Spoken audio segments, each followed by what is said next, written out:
खुलेआम नजरको मारामारमा परे, फूल किन्दा गुलाब उपहारमा परे। खुलेआम नजरको मारामारमा परे, फूल किन्दा गुलाब उपहारमा परे। दोकानभरि माया सस्तै भेटिदा, दोकानभरि माया सस्तै भेटिदा, किन्ने सामर्थ्य दोधारमा परे।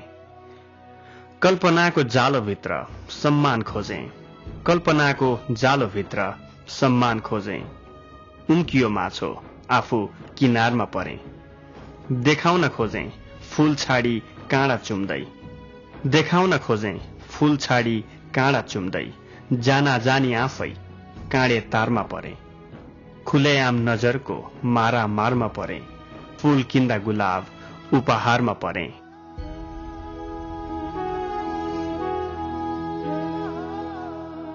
आफ्नो यात्राको क्रममा बाटोमा दुई मित्र हिँड्दै थिए।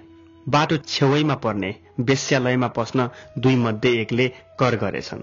दोस्रो मित्रले नाई भनेछन् र दुवै त्यहाँनिर छुट्टिए, एक वेश्यालयमा र अर्को मन्दिरतिर पूजाआजा गर्न। यता दोस्रो चाहिँ मित्रको दिमागमा आफू मन्दिरमा भए तापनि आफ्नो मित्र कति नीच र तल्लो स्तरको रहेछ भन्ने कुराले दिमाग घुमिरह्यो भने उता पहिलो मित्र मन्दिरमा जाने आफ्नो मित्रको बारेमा सोच्न थाले। कति महान रहेछ ऊ, मन्दिर गयो, आध्यात्मिक किताब पढ्न गयो। अचानक ठूलो भुइँचालो गयो, धेरै हताहती भयो ती दुवै मित्रसहित। स्वर्ग र नर्कबाट मरेकालाई लिन दूतहरू आए। पहिलो मित्रलाई स्वर्गकाले उठाए र दोस्रोलाई नर्ककाले। पक्कै पनि केही गल्ती भएको हुनुपर्छ, पहिलो मित्र चिच्चाए।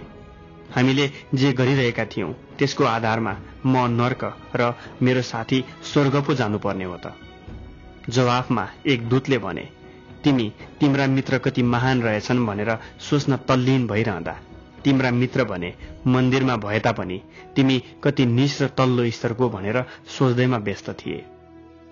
अरूको बारेमा र अरूले गरेका कार्यका बारेमा रिस गर्नु र नराम्रो सोच राख्नुले उसलाई नर्क पुर्याउँदछ। आफ्नो अमूल्य समय खर्चेर कार्यक्रम सुनिरहनु भएकोमा सधन्यवाद, नमस्कार अनि स्वागत। सात समुद्र पारीबाट म प्रस्तोता प्रदीप गिरीको रन्सी मिडियाको साप्ताहिक प्रस्तुति यो साँझ यो सुबासमा।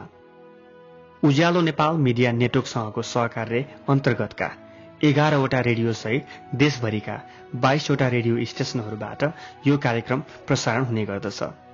गएको हप्तादेखि यो कार्यक्रम पल पलको साथी इन्द्रणी एफएम घोराई दाङबाट पनि प्रसारण आरम्भ भएको छ। धन्यवाद छ इन्द्रणी एफएमलाई कार्यक्रम प्रसारण गरिदिनु भएकोमा। यसै कार्यक्रम मार्फत हामी दाङ र आसपासका नयाँ श्रोतालाई स्वागत गर्न चाहन्छौं।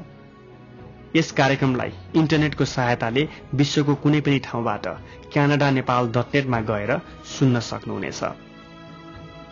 मान्छेले आफूले गरेका राम्रा नराम्रा कार्यको प्रतिफल आफैले एक दिन भोग्नु पर्नेछ। कर्म। हजुर, यसै विषयको वरिपरि रहेर एकाध सामग्री प्रस्तुत गर्नेछौं। आजको कार्यक्रमको सुरुमै हामीले वाचन गर्यौं खुलेआम नजरको मारामारमा परे शीर्षकमा लेखिएको गजल, जसलाई लेखी पठाउनु भएको थियो रामेछाप गागल मजुवा 3 घर भई हाल दुबईमा कार्यरत मानकाजी लामा किनाराले। तिमीलाई मात्र देख्छ मेरो दृष्टि, तिमी छौ र छन्नी आकाश धरती। तिमीलाई मात्र देख्छ मेरो दृष्टि, तिमी छौ र छन्नी आकाश धरती। तिम्रो चाहमा डुबी तिमीलाई मात्र रोजी, फुलपात रङहरूमा तिमीलाई मात्र खोजी। थाहै भएन मलाई कहिले हराइसके आफू रहिन। म तिम्रो भइसके, म तिम्रो भइसके, म तिम्रो भइसके, म तिम्रो भइसके।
कस्तो अनौठो नाप नभएको जिन्दगी, गुणस्तरको छाप नभएको जिन्दगी। कस्तो अनौठो नाप नभएको जिन्दगी, गुणस्तरको छाप नभएको जिन्दगी। पोल्दै पिटियो भाग्य आरनमा हाल्दै, पोल्दै पिटियो भाग्य आरनमा हाल्दै, बन्यो धारिलो दाप नभएको जिन्दगी। पुस माघको ठण्डी छेलियो सडकमै, पुस माघको ठण्डी छेलियो सडकमै, माया ममताको ताप नभएको जिन्दगी। युद्ध मैदान रहेछ जीवन जित्दा नि, युद्ध मैदान रहेछ जीवन जित्दा नि, पीठमा स्याबासी धाप नभएको जिन्दगी।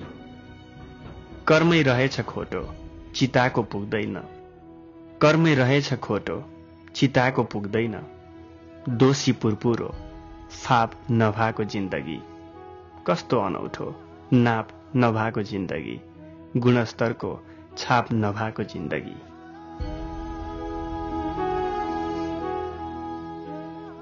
नाप नभएको जिन्दगी। दोलखा घर भई हाल काठमाडौँमा बसोबास गर्ने कल्पना राईले कार्यक्रमको फेसबुक पेजमा लेख्नु भएको गजल थियो यो।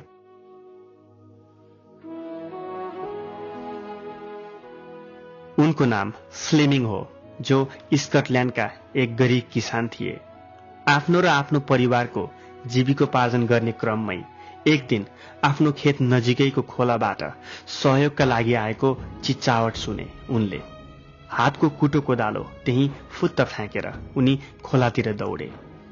त्यहाँ उनले त्यस खोला छेउको खोल्सोमा खसेर फसिरहेका भयभीत अवस्थामा चिच्चाइरहेका र त्यहाँबाट बाहिर निस्किन संघर्षरत एक सानो बालकलाई देखे। ती किसानले झन्डै ज्यान गुमाउने लागेका ती बालकलाई त्यहाँबाट बचाए। अर्को दिन एक शानदार गाडी ती किसानको घर परिसरमा आएर टक्क रोकियो। गाडीबाट बाहिर आफ्नो कदम राख्दै निस्किए चट्ट मिलेको सुन्दर कपडामा सज्जित एक ठाकुर, जसले आफू किसानले खोलाबाट बचाइएका बच्चाको बुवा भएको भन्दै परिचय दिए। म तिमीले लगाएको गुण चुक्ता गर्न चाहन्छु, तिमीले मेरो छोराको जीवन बचायो। किसानले तुरुन्तै जवाफ फर्काए, माफ गर्नुहोस्, मैले जे गरेँ त्यसका लागि म कुनै भुक्तानी लिन चाहन्न। त्यति नै बेला अचानक किसानका छोरा पनि घरको ढोका बाहिर निस्किए। उनी तिम्रा छोरा हुन्? ठाकुरले किसानलाई सोधे। हजुर, ऊ मेरो छोरा, किसानले गर्वका साथ जवाफ दिए। म एउटा सम्झौता गर्छु, उसो भए यदि तिमी राजी हुन्छौ भने मेरो छोराले जुन स्तरको शिक्षा पाइरहेको छ त्यही स्तरको शिक्षाको जिम्मा लिन्छु म तिम्रो छोराका लागि। तिम्रो र मेरो दुवै छोरा एउटै विद्यालय जानेछन्, म बेहोर्छु त्यसको खर्च। मलाई विश्वास छ तिमी जत्तिकै महान तिम्रो छोरा पनि छ र एक दिन उसले हामी दुवैलाई गौरवान्वित बनाउनेछ। किसानका छोराले नभन्दै राम्रो विद्यालयमा पढाइ गर्ने मौका पाए र समयमा नै लन्डनको सेन्ट मेरिज हस्पिटल मेडिकल स्कुलबाट पढाइ सके। उनी सर एलेक्जेन्डर फ्लेमिङका नामले विश्वमै चिर परिचित छन्, जसले पेनिसिलियनको पत्ता लगाए। पेनिसिलियन एन्टिबायोटिक औषधि हो जसले जीवाणु संक्रमणसँग लड्न मद्दत पुर्याउँदछ। धेरै वर्षपछि तिनै ठाकुरका छोरा, जो वर्षौं अघि खोल्सामा खसेर जीवन मरणको दोसादमा थिए, अचानक निमोनियाबाट ग्रस्त भए। यतिखेर उनको जीवन कसले बचायो? तिनै किसानका छोराले पत्ता लगाएको औषधि पेनिसिलियनले। जीवन यसरी नै चल्छ, एकले लगाएको गुण अर्कोले तिर्छ, जानेर वा नजानेर। जीवन सुन्दर छ।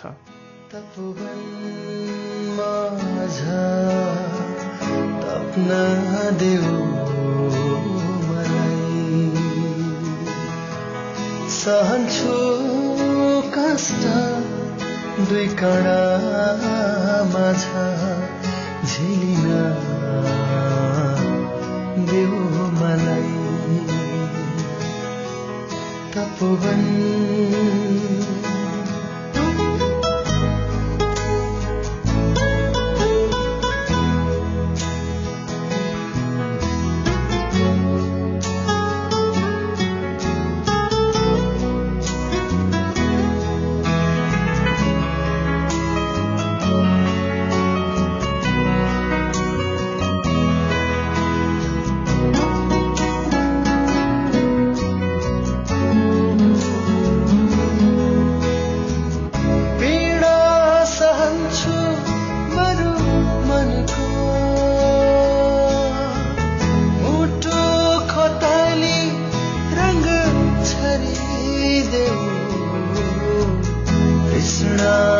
खान्छु बरु मनको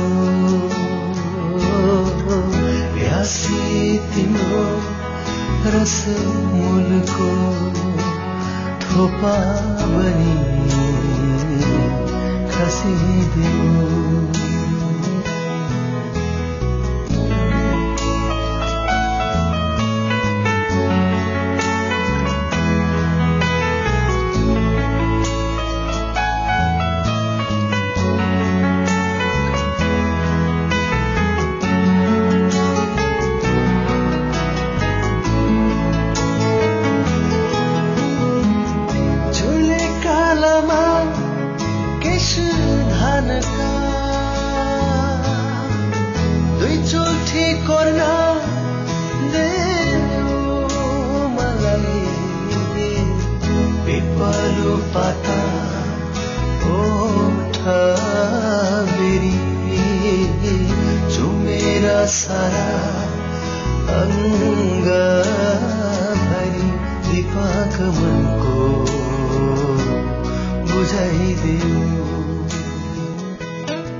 छैन दुखी भित्रैदेखि हँसाउँदैछ जिन्दगीले खुसीका यी आँसु आहा खसाउँदैछ जिन्दगीले समुद्रको छालसरी हुत्तिएथे म मायामा समुद्रको छालसरी हुत्तिएथे म मायामा बल्ल आज सागरैमा पसाउँदैछ जिन्दगीले चाह छैन छुट्नै अब छुटौं नसाभङ्ग हुने चाह छैन छुट्नै अब छुटौं नसाभङ्ग हुने उनकै न्यानो अंगालोमा कसाउँदैछ जिन्दगीले भन्नेहरू भनुन् जे लाग्छु आफ्नै कर्तव्यमा भन्नेहरू भनुन् जे लाग्छु आफ्नै कर्तव्यमा बल्ल पो त घरबार बसाउँदैछ जिन्दगीले दुःख परी यो जुनीमा झर्दैन कि अब आँसु दुःख परी यो जुनीमा झर्दैन कि अब आँसु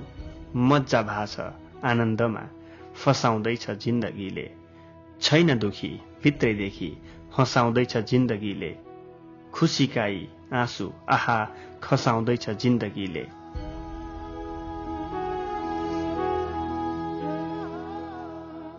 स्थायी घर अर्जुन चौपारी 4 स्याङ्जा भई हाल नेपाल बाहिर रहनुभएका रमेश अर्यालले हाम्रो इमेल ठेगाना हजुरको पत्र @gmail.com मा पठाउनु भएको यो गजलसँगै फेरि पनि स्वागत छ साप्ताहिक कार्यक्रम यो साँझ यो सुबासमा। कार्यक्रममा एसएमएस मार्फत पनि प्रतिक्रिया वा सामग्री पठाउन सक्नुहुनेछ। हाम्रो नम्बर 98 88 26 116 मा। हामी फेसबुकमा पनि उपलब्ध छौं।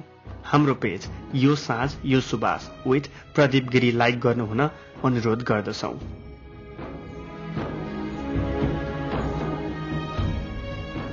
धेरै वर्ष पहिलाको कुरा हो। अफ्रिकाका एक राजा थिए जसको एक एकदमै मिल्ने मित्र थिए। सानो उमेरदेखि नै सँगै हुर्के बढेका। ती मित्रको एउटा राम्रो बानी थियो।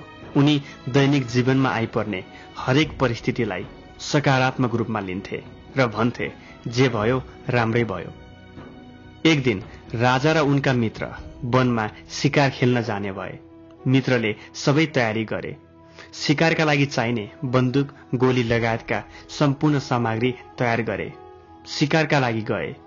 मित्रसँग भएको बन्दुक तान्दै राजाले एउटा चरालाई ताकेर बन्दुक चलाए। मित्रले सायद तयार गर्दा केही कमी कमजोरी हुन गयो। बन्दुक चलाउने क्रममा राजाको देब्रे हातको बुढी औंला नै उछिट्टियो। हतारिँदै मित्रले राजाको हात हेरे। सदाझैं त्यहाँ पनि उनले भने जे भयो राम्रै भयो। रिसले चुर राजाले आफ्ना सेनालाई ती मित्रलाई तुरुन्त जेल चलान गर्न आदेश दिए। करिब 1 वर्षपछि राजा आफै एक्लै शिकारमा निस्केछन्। शिकारकै क्रममा उनी भुलवश नरभक्षीहरूको क्षेत्रमा पुगेछन्, जहाँ उनलाई नरभक्षीहरूले कब्जा गरेर बन्धक बनाए। वेस्ट इन्डिजका जनजाति यी नरभक्षीहरू मानवको शिकार गर्ने गर्छन् आफ्नो भोजनका रूपमा। राजालाई डोरीले बाँधेर वरिपरि दाउरा राखेर आगो लगाउनै लाग्दा उनीहरूको ध्यान राजाको एक औँलाविहीन देब्रे हातमा पर्यो। यस्तो अपुरो शिकार आफ्ना लागि शुभ नहुने भन्दै नरभक्षीहरूले राजालाई छोडिदिए। राजा दरबार फर्किए र तुरुन्त जेलमा आफ्ना मित्रलाई भेट्न गए। तिमी सही थियौ, जे भयो राम्रै भयो, मैले तिमीलाई जेल पठाउनु मेरो भूल थियो। जवाफमा मित्रले भने, नाइ, जे भयो राम्रै भयो। यो राम्रो हुनै सक्दैन, राजाले भने। मैले आफ्नो मित्रलाई जेल हालेको छु, यो कसरी राम्रो हुन सक्छ? म जेलमा नभएको भए म तिमीसँग हुन्थे, मित्रले राजालाई जवाफ दिए। म सपनाको कुरा गर्छु, तिमी आँखाको मोल सोध्छौ। म सपनाको कुरा गर्छु, तिमी आँखाको मोल सोध्छौ। म ढुकढुकीको बयान गर्छु, तिमी मुटुको ताल खोज्छौ। म सपनाको कुरा गर्छु, तिमी आँखाको मोल सोध्छौ। म ढुकढुकीको बयान गर्छु, तिमी मुटुको ताल खोज्छौ। म सपनाको कुरा गर्छु।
छ नीति विधान प्रकृतिमा परिवर्तन, छ मनुष्य सोच धरानमा परिवर्तन।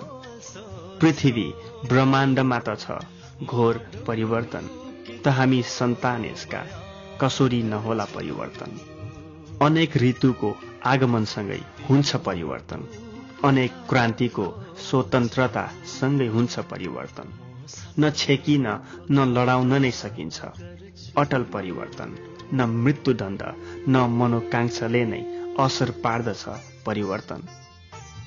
पालना त संसार गरिरहेछ, भगवान छ परिवर्तन।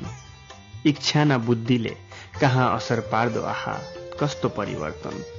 विश्वको हरेक कुना काप्चामा छ निरन्तर परिवर्तन, ब्रह्माण्डको हरेक चमत्कारीमा छ अलौकिक परिवर्तन। मूल अभिभारा छ नौलो हुन परिवर्तन, हो त्यो परिश्रम छैन यो बिना परिवर्तन। छ निकटतम सम्बन्ध यस परिश्रमी परिवर्तन, सबको इच्छा परिवर्तन, जिन्दगी नै साथी, घाम छायाको परिवर्तन, घाम छायाको परिवर्तन। तपाईको कार्यक्रम नियमित सुन्दछु, राम्रो लाग्छ। तपाईकै कार्यक्रमबाट प्रेरित भई लेख्न सिक्दैछु। गजल नभए पनि परिवर्तन शीर्षकमा कलम चलाएकी छु, राम्रो लागे वाचन गरिदिनुहुन्थ्यो कि? पेप्सीकोला काठमाडौँमा बसोबास गर्ने सृष्टि मैनाली हुनुहुन्थ्यो उहाँ। धन्यवाद छ सृष्टिज्यूलाई यहाँको सामग्रीका लागि। बुढो बुवा केही रोगी पनि थिए। हातखुट्टा काम थियो, आँखा राम्ररी देख्नै सक्दैनथे, मुस्किलले हिँडुल गर्थे।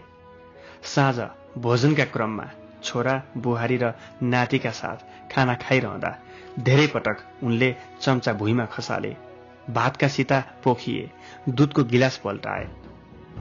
यस कुराबाट छोरा बुहारी दुवैलाई धेरै झन्झट लाग्न थाल्यो। अब त केही गर्नै पर्यो, सधैँ दूध पोखिरहेछ, खाना भुइँमा चम्चा खस्या छ। छोरा बुहारीले बुढा बाका लागि एक कुनामा सानो पिर्का जस्तो टेबल राखिदिए र छुट्टै एक्लै बसेर खाना बने। हरेक दिन छोरा बुहारी र नाति ठूलो टेबलमा खानाको आनन्द लिइरहँदा बुढाबा एक्लै घरको अँधेरी कुनामा चम्चा टकर टकर चलाइरहेका हुन्थे। कतिपटक खाइरहँदा बाबु चाहिँको आँखाको आँसु बगेर गालाको बाटो हुँदै भुइँमा झर्थ्यो। उनले एक दिन आफ्नो खाना खाने प्लेट समेत फुटाएपछि काठको कचौरामा खाना खान दिइन्थ्यो। तैपनि छोरा बुहारीलाई वास्ता थिएन। 6 वर्षका नातिले आफ्नो घरको यो घटना चुपचाप निहालिरहेका थिए। एक साँझ भोजन गर्नु केही समय अघि छोरा चाहिँले देखे आफ्नो 6 वर्षको छोरा काठको टुक्रासँग खेलिरहेको। मिजासिलो आवाजमा उनले सोधे, के बनाउँदैछौ मेरो छोरा? सुमधुर आवाजमा 6 वर्षका बालकले जवाफ दिए, म तपाईँ र मम्मीको लागि खाना खाने कचौरा बनाउँदैछु, म ठूलो भएपछिका लागि। यति भनेर बालक हातमा त्यो काठको टुक्रा समात्दै दौडेर बाहिरतिर गए। बालकले भनेका ती शब्दले ती दुवै छोरा बुहारीलाई स्तब्ध बनायो। दुवैजनाको आँखाबाट आँसु झरेर गालाको बाटो हुँदै तल भुइँमा झर्यो। केही नबोले पनि अब के गर्नुपर्छ भन्ने दुवै छोरा बुहारीलाई थाहा थियो। आफ्नो बुवाको हात समातेर छोराले त्यही पहिलाकै टेबलमा लगे। सँगै सबैले भोजन गरे। बुवाले चम्चा खसाले, दूध पोखे, भातका सिता भुइँमा पोखे। अब छोरा बुहारीलाई त्यसले कुनै असर पारेन। लाजको लाली पोतेर आइदेऊ न,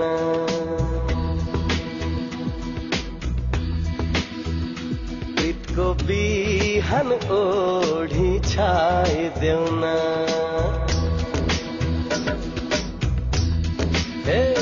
लाजको लाली पोतेर आइदेऊ न, प्रीतको बिहान ओढी छाइदेऊ न।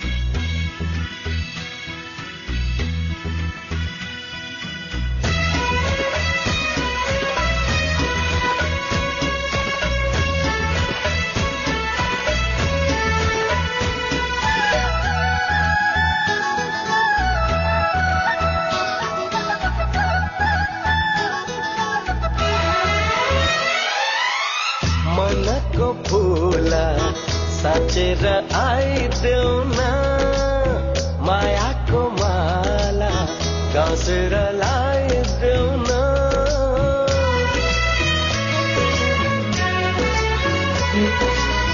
मनको फूल साँचेर आइदेऊ न, मायाको माला गाँसेर लाइदेऊ न।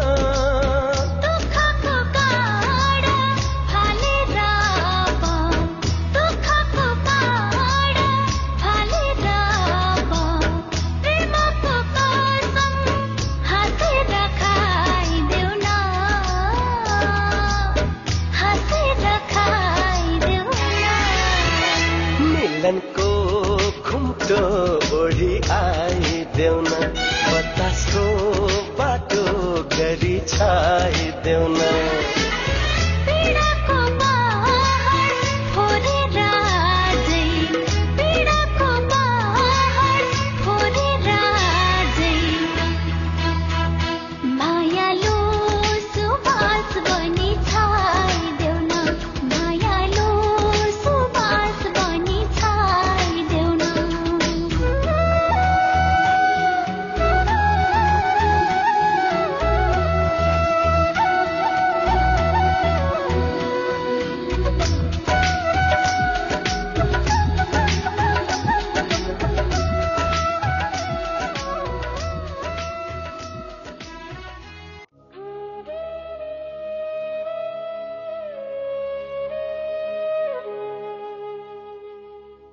वियोगमा पीडा व्यथा मल्ने प्रयास नगर, नुनचोक आलो घाउमा दल्ने प्रयास नगर। लक्ष्यविहीन यात्राको गन्तव्य छैन यहाँ, लक्ष्यविहीन यात्राको गन्तव्य छैन यहाँ।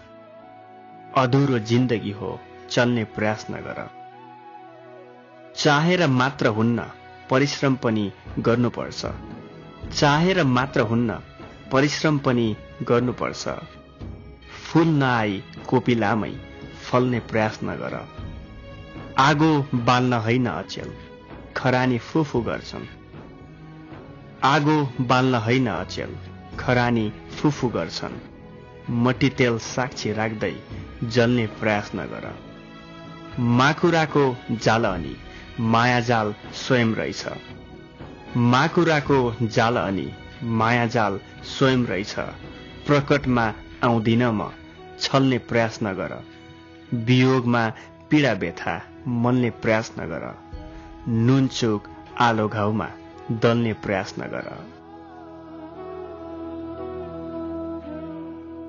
बमघा एक गुल्मीका कृष्ण पौड्यालले हाम्रो इमेल ठेगाना हजुरको पत्र @gmail.com मा लेखी पठाउनु भएको यो गजलसँगै फेरि पनि स्वागत गर्न चाहन्छौ साप्ताहिक कार्यक्रम यो साँझ यो सुबासमा।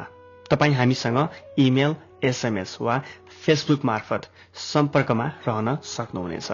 हाम्रो एसएमएस नम्बर 98 88 26 116 हो भने फेसबुकमा यो साँझ यो सुबास विथ प्रदीप गिरी सर्च गरेर लाइक गर्नुहुन अनुरोध छ। यस कार्यक्रमका सम्पूर्ण श्रृंखलाहरू सुन्न र डाउनलोड गर्न लगअन गर्नुहोस् चिसापानीनेपाल.blogspot.com मा।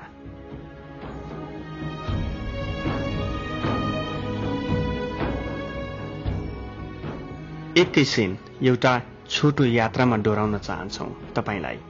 हामीलाई तपाईको 3 मिनेट, तपाईको ध्यान, तपाईको साथ दिनुहोस्।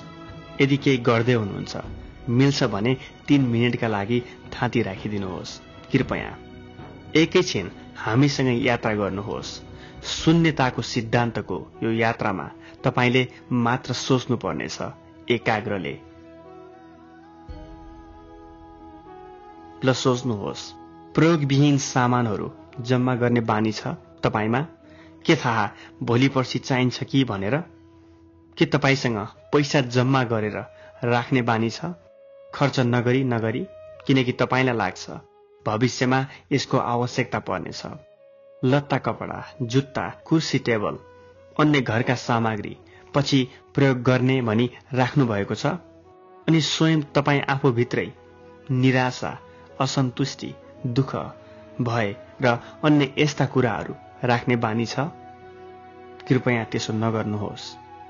तपाईँ आफ्नो समृद्धिका विरुद्ध गइराख्नु भएको छ।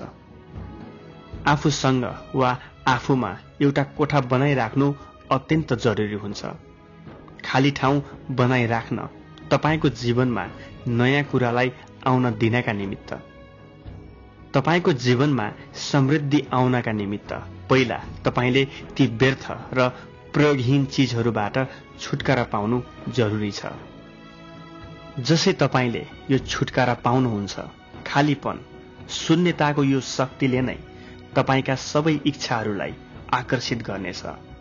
भौतिक र भावनात्मक रूपमा जबसम्म तपाईँ पुराना र प्रयोगहीन भावनाहरूलाई साथमै राख्नुहुन्छ, नयाँ अवसरहरूका निमित्त तपाईसँग कोठा नै उपलब्ध हुने छैन। सबै चीजहरू प्रसारित हुनु जरुरी छ। आफ्नो कोठा, आँटी, आँगन, भकारी, तख्ता सबै सफा गर्नुहोस् र प्रयोगमा नभएका सबै कुरा दान गरिदिनुहोस्। नचाहिने कुराहरू टन्न थुपार्नु पर्ने दृष्टिकोणले तपाईको जीवनलाई तलतिर डोराउनेछ। हामीलाई लाग्छ भोलि अभावमा बित्न सक्नेछ र भोलिको आवश्यकता परिपूर्ति गर्न सक्दैनौ कि भनेर। यसो सोचिरहँदा आफ्नो दिमाग र आफ्नो जीवनलाई तपाईँ 2वटा सन्देश दिइरहनु भएको छ। एउटा, तपाईँ भोलिमा विश्वास गर्नु हुँदैन। दोस्रो, तपाईमा भ्रम छ। नयाँ र राम्रा अवसर तपाईका निमित्त होइनन्। परिणाम स्वरूप त्यही पुराना र प्रयोगहीन वस्तु थुपार्न लाग्नुहुन्छ। नाच्नुहोस् यसरी कि कसैले तपाईलाई हेरिरहेको छैन। माया गर्नुहोस् कहिल्यै चोट नखाएको जसरी। गाउनुहोस् यसरी कि तपाईलाई कसैले सुन्नै सक्दैन। बाँच्नुहोस् यसरी कि स्वर्ग यही पृथ्वीमै छ। आफ्ना रङ र चमक गुमाएका चिजबाट छुटकारा लिनुहोस्। अब नयाँलाई तपाईको घर पस्न दिनुहोस्। तपाईँ भित्र बास बस्न दिनुहोस्। यो नयाँ जसै पुरानो हुन्छ यसबाट छुटकारा लिनुहोस् र अर्को नयाँको स्वागत गर्नुहोस्। यो चक्र चलिरहनुपर्छ तपाईको समृद्धिका लागि। छिट्टै समृद्धि र शान्ति तपाईँ समक्ष पुगुन्। हाम्रो शुभकामना।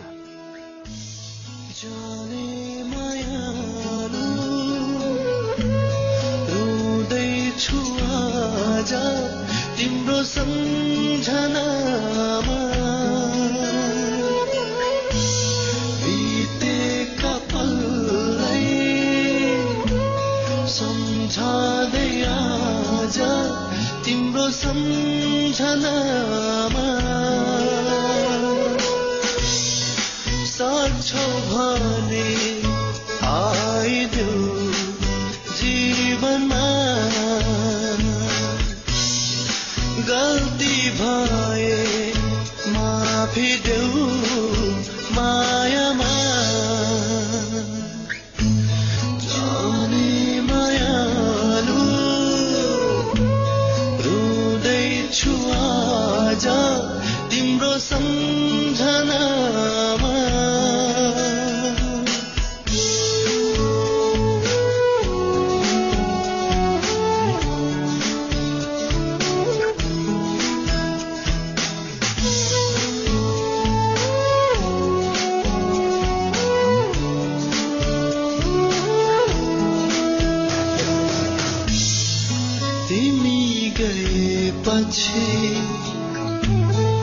पीडा भयो धेरै घाउ बस्यो मनमा। तिम्रो मायामा तर्पे म धेरै हर शून्यतामा। सक्छौ भने फर्किदेऊ जीवनमा। गल्ती भए माफी देऊ मायामा। जाने मायालु। यो हप्ता हामीले अलिकति फरक खालको इमेल पायौं। हाल लन्डन युकेमा बसोबास गर्ने अनुक्रम रिजालज्यूबाट।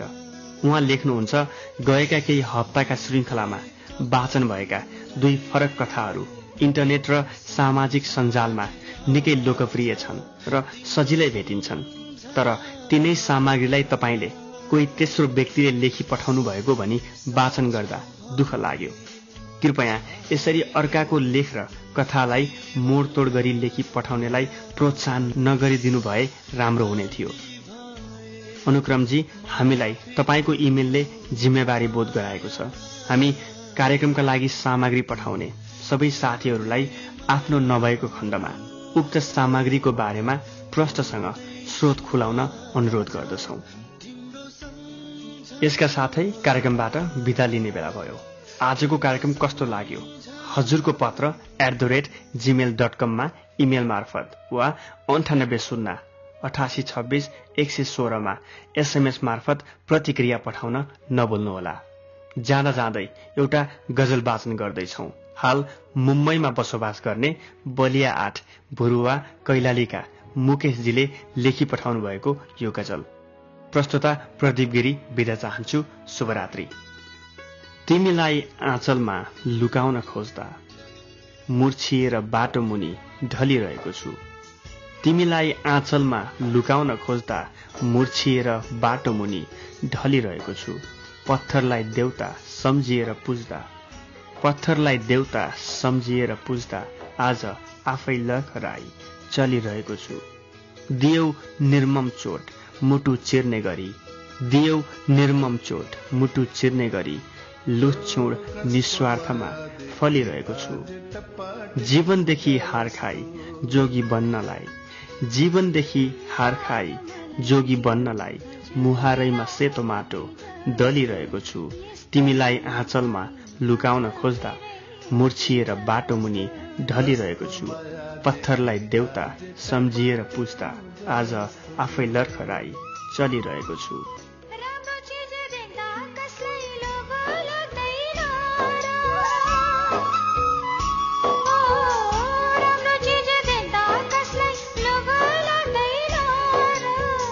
हम खोजे पनि मन त्यतै भाग्दैन र कस्तो माया देखि आज बोकी हिँडु जस्तो चान्चुनेले पाइने भए अहिले किनु जस्तो यस्तो माया पाइ आज मैले लाउँ जस्तो पिरतीको फुलबारीमा कतै हराउँ जस्तो